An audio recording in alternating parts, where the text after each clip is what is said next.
Hi there and welcome to the Met Office 10-day trend. The trend through next week is a cooling trend for much of the UK, and it looks less wet compared to what we're expecting over the next few days, because at the moment it's all about the very mild weather and the very wet weather in some places. Both of these are connected. It's because we've got this warm conveyor belt across the UK, these southwesterlies, humid winds coming in, and then as they hit the higher ground of western parts of the UK, dumping an awful lot of moisture, particularly where we've got weather fronts stalling, which is the case at the time of recording.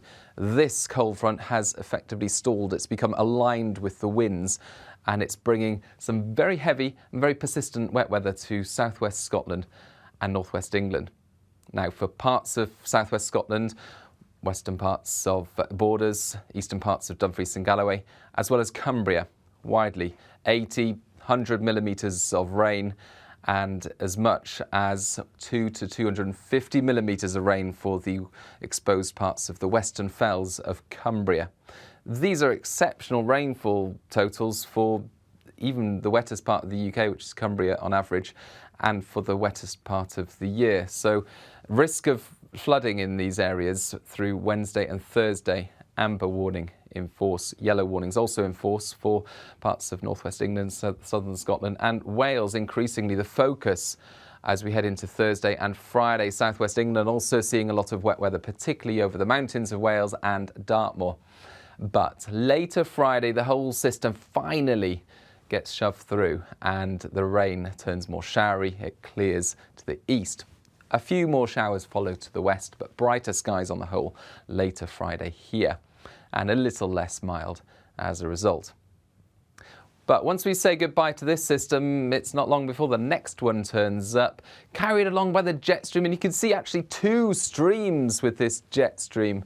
One of them engaging some warm air towards the Iberian Peninsula and developing some low pressure systems here. A lot of wet weather expected to push through here as well during the coming days, and another one pushing systems through to the UK. So a complicated setup, and there's the chance that this initial front that's moving in for Friday night, bringing some rain or showers to the southwestern parts at first, there's the risk that some of this activity to the south, some of the warm air and the jet stream could develop it further. It's a small risk at the moment. It's a low probability, and that low probability is indicated by this. This is what we call the postage stamps of the computer model runs, because we don't just run the computer model once, we run it lots of times. We slightly tweak the initial conditions to see what effect that will have on its future outcomes. And what it's showing is that these are all for the same time on Saturday, for lunchtime on Saturday, and most of these computer model runs suggest an area of rain or showers moving from the southwest to the northeast of the UK. But number 8 there, number 21 there show a much more potent low developing along the south coast, which would bring much more disruptive wind and rain to southern parts of the UK, particularly the south coast during Saturday. It's only a couple of runs. Most of them don't say that, but certainly because they do suggest there's that risk, it's definitely going to be one to watch over the next couple of days. The most likely situation, though, is an area of rain or showers moving northeast across the UK, followed by sunshine, 1 or 2 showers, but brighter skies into the west. And it's a little less mild, temperatures returning closer to average.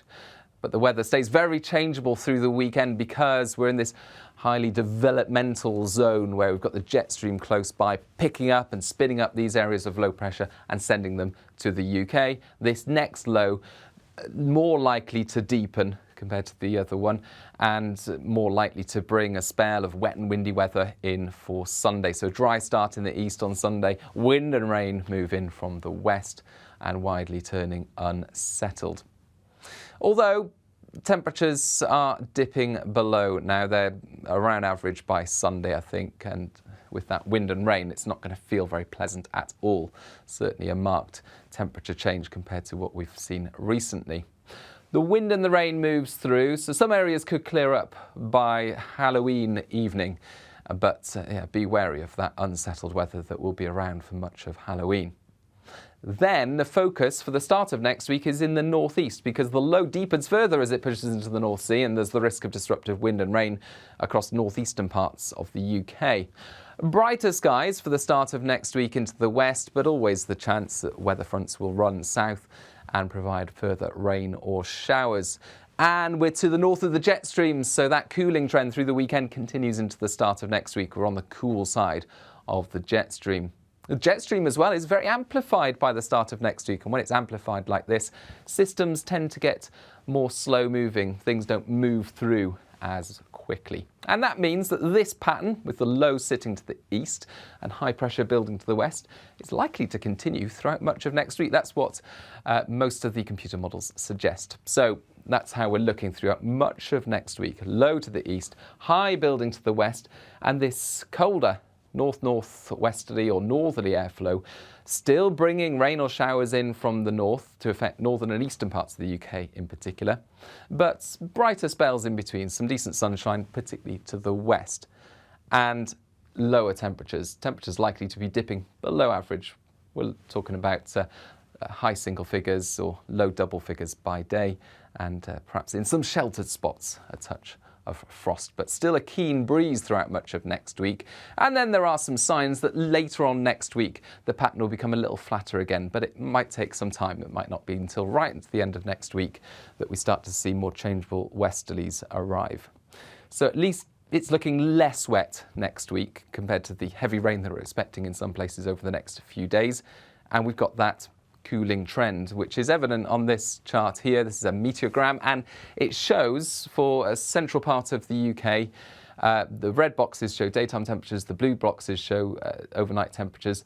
The red line is the average for daytime, and the blue line is the average for nighttime. You can see actually at the start of the period, Wednesday night's temperature is above the red line, so it's above daytime average, but both the reds and the blues drop off, and both of them dip below their average lines.